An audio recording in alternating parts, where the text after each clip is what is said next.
Halo teman-teman, kembali ke Kedos Kepoin Dosen. Nah, kali ini saya nggak sudah sendiri nih, tapi ada salah satu dosen akuntansi, yakni Bapak Sultan. Halo Bapak, bagaimana kabarnya? Halo, alhamdulillah baik. Hari ini saya lagi free. Nanti kita ngobrol-ngobrol tentang apa saja, tentang akuntansi boleh, tentang penelitian boleh, tentang pengabdian boleh. Oke, terima kasih Bapak. Nah, kali ini Kedos atau Kepoin Dosen akan membahas topik yang sangat menarik nih teman-teman, yakni tentang jurnal dan artikel. Dan kebetulan di sini saya sudah bersama narasumber yang pastinya sudah mengerti gitu ya mengenai jurnal dan artikel seperti itu. Mungkin saya bisa langsung masuk ke pertanyaan pertama mungkin ya Bapak. Apakah Bapak sudah siap? Siap, sudah. Oke, mungkin langsung ke pertanyaan pertama ya nih teman-teman. Nah, jadi gini, sebagian mahasiswa mungkin merasa bahwa menulis artikel atau jurnal itu terasa lebih sulit gitu ya dibandingkan untuk menulis makalah. Nah, tapi Bapak sebenarnya apa saja perbedaan yang mendasar gitu antara menulis jurnal ilmiah dan menulis makalah dan semacamnya? Sebenarnya kalau makalah itu kan lebih sederhana ya.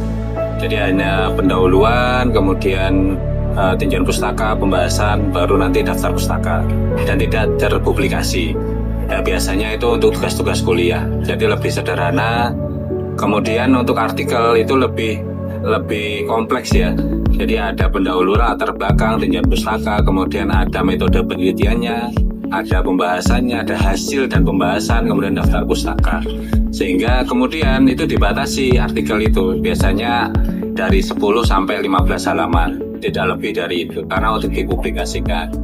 Baik itu publikasi di jurnal terakreditasi, nasional maupun internasional. Nah, kalau skripsi itu lebih kompleks lagi dibanding artikel dan lebih mendalam, karena itu kan ada ketentuannya. Nah, kalau di artikel itu kan pasti kan ketentuannya itu kan lebih ke pemilik jurnalnya, ada ada template-nya. Nah, jadi kalau di skripsi itu juga ada panduannya tapi lebih mendalam. Sehingga nanti latar belakangnya, kemudian fenomena yang ada, kemudian rumusan masalahnya apa, tujuan penelitiannya apa, kemudian manfaat penelitiannya itu seperti apa, kemudian tinjauan pustaka, ada penelitian terdahulu, kemudian ada metode penelitiannya. Nah, itu nanti dia itu jenis metanya itu apakah kuantitatif, apakah kualitatif. Nah, sehingga lebih kompleks ya. Kalau di artikel itu kan, kalau di jurnal ilmiah itu kan hanya singkat, hanya penjelasan secara to the point. Nah, tapi kalau skripsi itu lebih cenderung mendalam. Kemudian hasil pembahasannya juga seperti itu. Sehingga nanti skripsi itu lebih halamannya itu ditentukan biasanya 40 halaman. Gitu. Nah, nanti hasil dari skripsi itu bisa jadikan artikel ilmiah untuk dipublikasikan ke jurnal baik nasional maupun internasional. Seperti itu.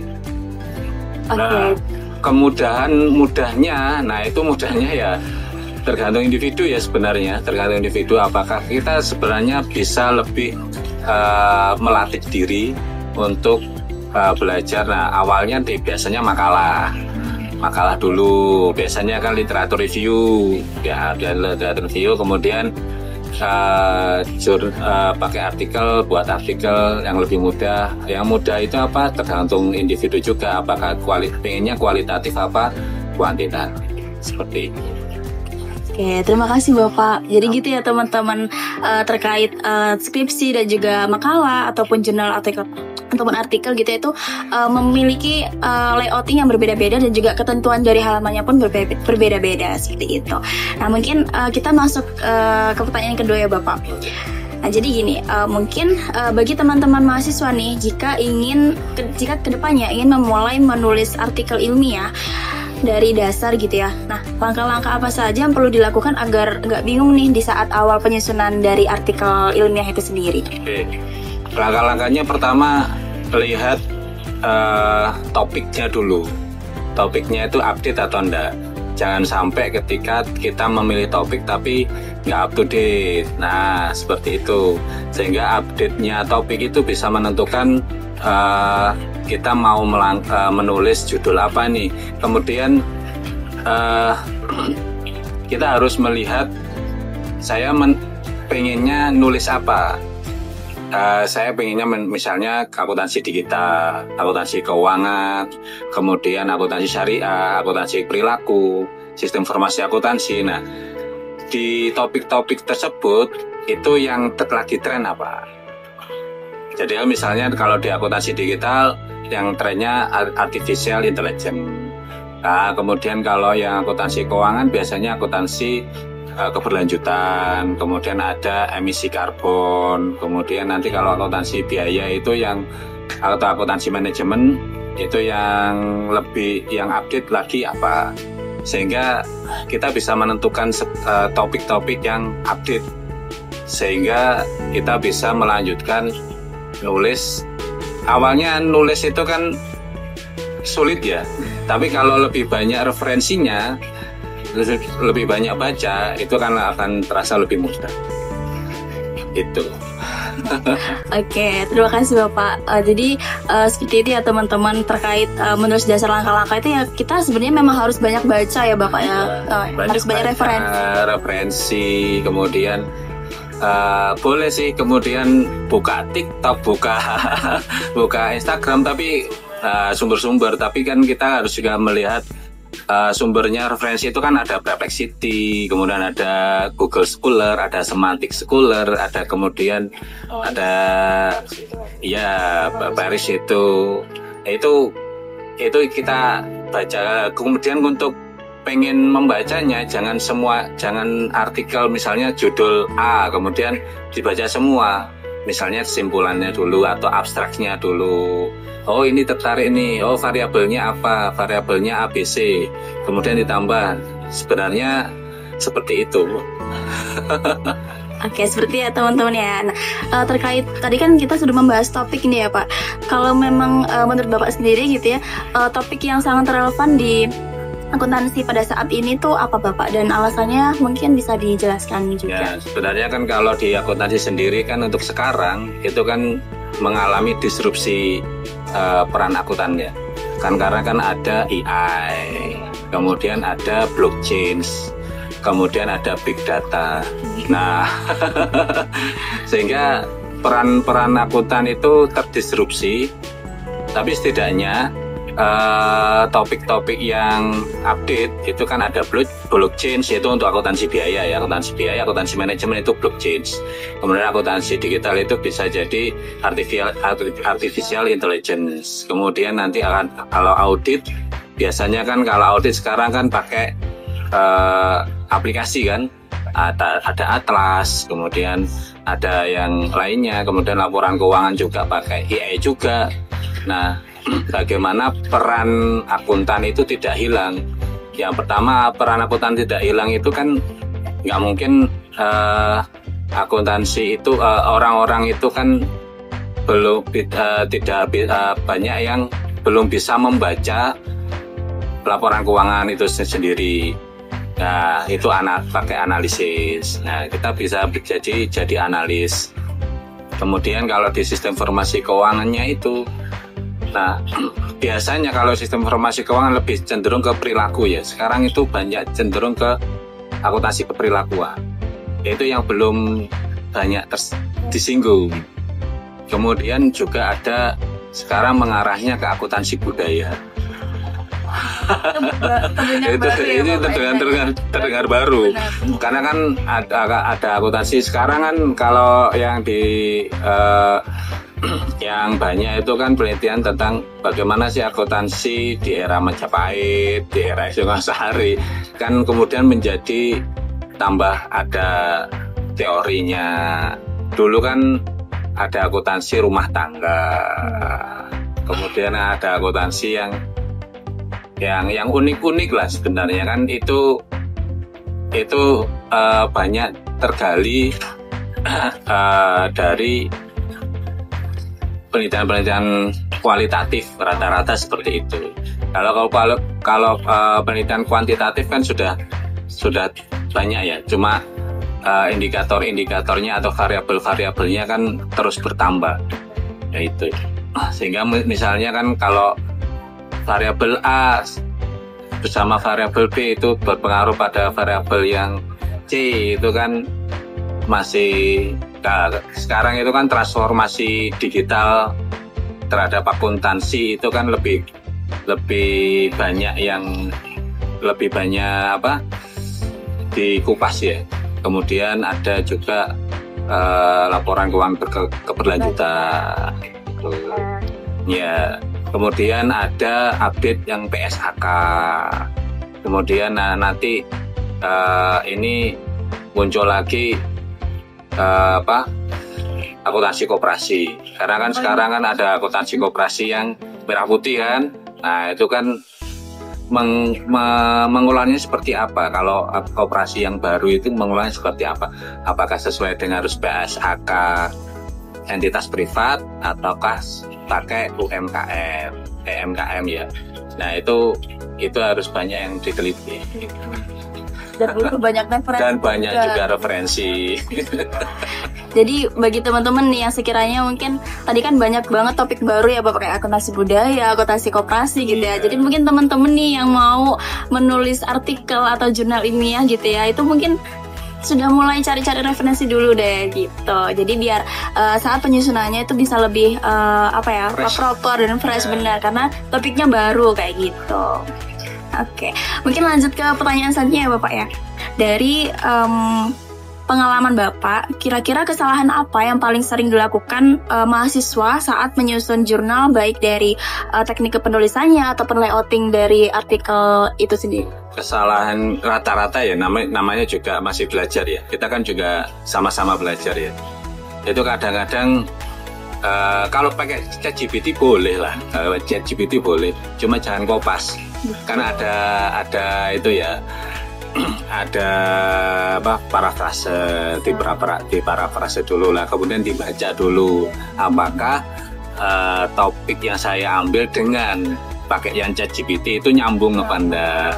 Ya, sehingga kan antara paragraf satu dengan paragraf yang lain itu ada relevansinya, jangan sampai itu tidak ada relevansinya. Kemudian tinjauan pustaka juga, tinjauan pustakanya itu jangan asal comot gitulah, sehingga itu apakah tinjauan pustaka itu bisa menguatkan penelitian tersebut, artikel tersebut, menguatkan variabel yang mau diambil, sehingga itu rata-rata seperti itu. Nah, tapi setidaknya itu it's okay lah.